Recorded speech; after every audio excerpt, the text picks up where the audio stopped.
You are fighting for బేకార్ person. No, I'm not fighting for the one particular person. Okay, ఇప్పుడు ఆ brother చనిపోయిండు. Can we bring him back? ఆ బ్రదర్ని తీసుకురాలేము. One day we're also going to die. మన అందరం కూడా ఏదో ఒక రోజు పోతాం. ఓకే, కాబట్టి ఇక్కడ I'm not fighting just for Praveen brother. I'm fighting for the injustice. I'm fighting for his assassinating his character. I'm fighting not to repeat this kind of incidents. And I'm fighting against this BJP RSS Brahmin ideology. I'm fighting against Brahmin supremacy. I'm fighting for justice. I'm not fighting just for Praveen Pragar. ఆయన చనిపోయింది కదా, ఇంకేం చేస్తాం? ఇప్పుడు కాదు, ప్రవీణ్ ప్రగర్ ను మళ్ళా బతికించి తీసుకొచ్చేదంటే ఎవరితోటైనా పోరాడదాం, యమున్తో సహా పోరాడదాం. But there is no chance, there is no one life gone. Okay, కాబట్టి అతను తీసుకురాలేమని అందరికి తెలుసు, including their family members. So eventual ఎవరి పనులు వాళ్ళు చేసుకోవాల్సిన అవసరం వస్తుంది, లేకపోతే మనం బతకలేం. కాబట్టి people will forget and they continue doing their own things. This is general, natural. Okay, అది న్యాచురల్ డెత్ అయినా అదే పరిస్థితి, ఇట్లా చంపేసినా అదే పరిస్థితి. కాబట్టి ఇప్పుడు ప్రవీణ్ బ్రదర్ని తీసుకురాలేమని తెలిసి కూడా ఇంకెందుకు కొట్లాడతాం? మనం దానికోసం కాదు, ప్రవీణ్ బ్రదర్ని తీసుకురావడం కోసం కాదు. నేను కొట్లాడుతుంది దేనికోసం? ఐఎమ్ ఫైటింగ్ ఇట్లాంటి పునరావృతం కావద్దు. ప్లస్ ఆయన క్యారెక్టర్ అసాసినేట్ చేస్తారు, అది చేయకూడదు.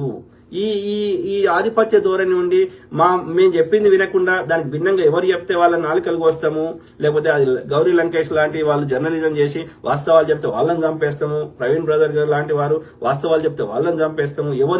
ఎవరు వాళ్ళ యొక్క అన్యాయాన్ని ప్రశ్నిస్తే, లేకపోతే వాస్తవాలు చెప్తే, ప్రశ్నిస్తే కూడా కాదు, వాస్తవం ఉన్నది చెప్తే, రామాయణంలో ఉన్నట్టు చెప్తే వీళ్ళకి నచ్చలేదు. అంటే వీళ్ళ ఇండైరెక్ట్ గా వీళ్ళ అన్యాయాన్ని ప్రశ్నించినట్టు, వీళ్ళ దోపిడీని ప్రశ్నించినట్టు.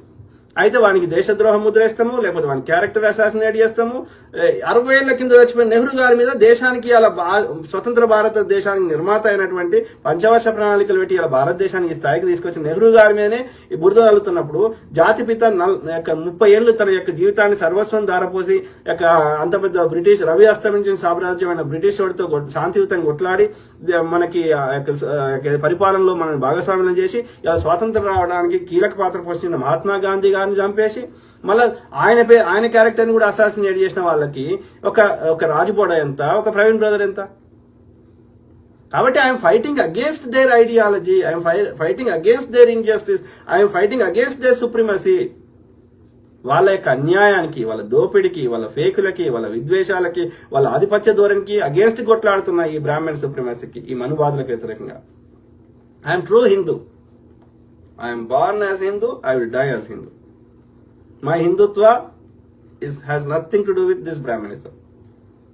I will keep fighting until the Shudra will also be like Anarya also. సురులు అసురుల మధ్యలో కొట్లాట. సురులు ఎవరు? ఆర్యులు.